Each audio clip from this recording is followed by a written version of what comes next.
بسم الله عبد الصيف وبقيت عليك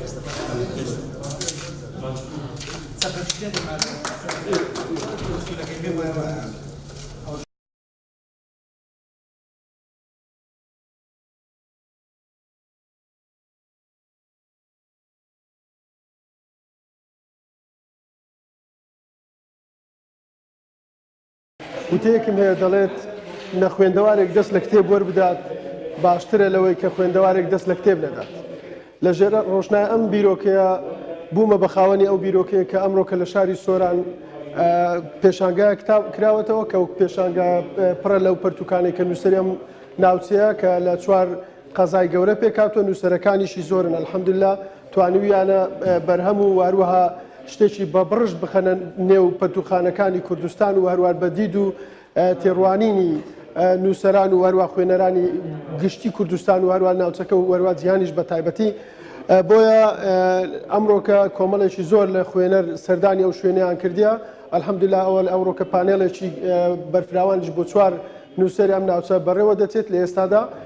بۆیە بە شێوێکی گشتی کارێکی ناوازەیە لەم ناوچێدا هیوادارە ناوچەکانی تریش نووسەرەکانی خۆیان بە گروجۆش بخەن بم جۆرە بیرۆکەیە وەروە ئەم بیرۆکەیە ببێتە کانیایەک بۆی لە شوێنەکانی تریش چەکەرە بکات و هەروەها خەڵکی تری وەروە نووسەری تری پێ بێنە سەر ئەو کانیاوە بتوانن توێنێتی بیر و بیرۆکەکانی خۆیان تێدا خاڵی بکەنەوە.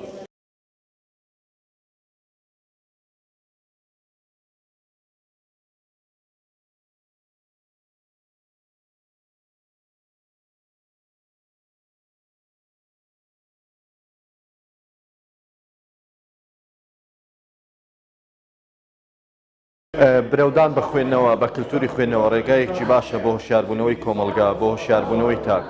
بۆیە پێویستە هەمومان لە ڕێگەی خۆمانەوە هەڵبدەین کللتوری خوێندنەوە لە کۆمەلگەدا بڵاو بکەینەوە. بە بڵاوکردنەوەی کللتوری خوێندنەوە تاکێکی ئەفرێنەر تاکێکی داهێنەر تاکێکی وشار لە کۆمەلگەدا بەرهەم دەهێنرێت و کۆمەلگایەکی تەندروست لە ڕێگەی خوێندنەوە پێدەگات.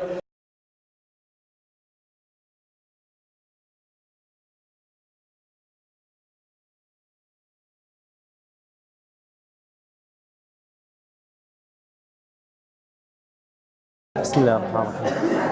الحمد لله رب العالمين والصلاة والسلام على خير خلق محمد وعلى آله وصحبه أجمعين. دیارە من وەکو نووسەرێکی ئەو دەڤەرەی کە خەڵکی ناوچەی وەرتێن بەشداریم لەو پێشنگایدا کردووە بە دوو بەرهەمی وەرجێڕانم لێرە هەیە کە یەکەیان خەمبارمە بە یەکیشیان ئەو پێڕۆی منداڵی مسلمان کەش لە 6 قۆناغ پێک هاتووە. البته برهمی دیکەش هەنە بەڵام تا ئێستا بە چاپ نەگەیشتن خی گەورە دەرفدا ئینشاڵڵەوانیش بە چاپ دەکەن. خۆشحاڵین لێردا کە الحەمدوللا بەشداری پێشنگایشی ئاوا دەکەینەوە کە جێی دڵخۆشیە کە بەڕاستی لەو ستەدەمەیدا خوێندنەوە زۆر کەم بووە خەڵک کەمتر دەخوێنێتەوە خەڵک زۆربەی لەوانە بە فەیسبوک و بە تۆڕە کۆمەڵایەتیەکانەوە سەرقاڵە کە ئەو تۆڕانە جێگای خوێندنەوەیان گرتوێتەوە خەڵک بە زۆری بۆ شتانە سەرقاڵە